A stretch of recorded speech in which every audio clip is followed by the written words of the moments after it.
I'm Rachel Salito, and I'm going to be reading chapters 29 and 30.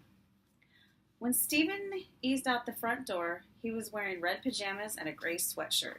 His light brown hair was mussed, his eyes bleary. The flashlight he was carrying sliced through the darkness. The babies turned toward him and froze. Their eyes glowed like little moons. Flash squealed in fear. Stephen clicked off his light, and Flash seemed to calm a bit, although he was definitely hiccuping. "Hey," Stephen whispered. "Hi," Samar whispered back. Stephen sat down next to Samar. The babies watched with interest. "Why do they come to you?" Stephen asked. "I don't know. It's like magic." "No," Samar shook her head. "I'm just quiet. They like that." Bongo flew down to Samar's shoulder. "Hello," she said to Stephen, mimicking Samar's voice. "Wow," he said. "That's amazing." Yesterday I heard her imitate a doorbell. Stephen grinned. "She gave me this key," Samar said, holding it up. "I don't know what it's for. A diary or a jewelry box, maybe?" "Or the world's smallest door," Stephen joked. For a while, everyone fell silent. Even the baby raccoons were still. At last, Stephen held out his hand, revealing Samar's wish. "I found this," he said. Even in the moonlight, Samar's blush was visible. She looked away. "I'm sorry about that word," Stephen said softly. "The word on the tree. It wasn't us." Samar nodded.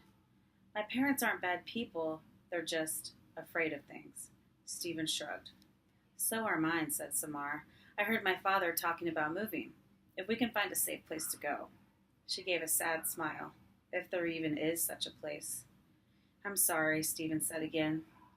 The babies, sensing Stephen could be trusted, began to tussle and romp. Harold and the smallest ewe searched for bugs. Rose Petal and her brother, Hot Buttered Popcorn, played tug-of-war with a long piece of grass. "I'll miss them," Samar said. "I hope you don't move," Stephen said. A light blinked on in Stephen's house. "I should go," he said. "If my parents see me, I should go." "Night," Samar said in a whisper. Oh, the things I wanted to say to those two. I wanted to tell them that friendship doesn't have to be hard, that sometimes we let the world make it hard. I wanted to tell them to keep talking. I wanted to make a difference, just a little difference, before I left this lovely world. And so I did it. I broke the rule. "Stay," I said. Chapter 30. The animals gaped at me in astonishment. Even the youngest babies knew about the don't talk to people rule. Bongo darted to my top branch. "Red," she cried in a strangled whisper. "You can't." "Oh, but I can," I said. "What have I got to lose?" But, as I was saying, I returned my attention to Stephen and Samar. They were staring at me, jaws dropped, eyes wide, as frozen as Flash had been not long ago. "We're dreaming," Stephen murmured, "right?" "At the same time?" Samar asked. "Is that possible?" "Pinch me," Stephen said.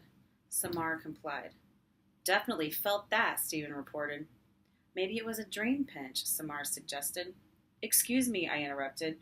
"I have 216 rings worth of wisdom to convey, and not much time."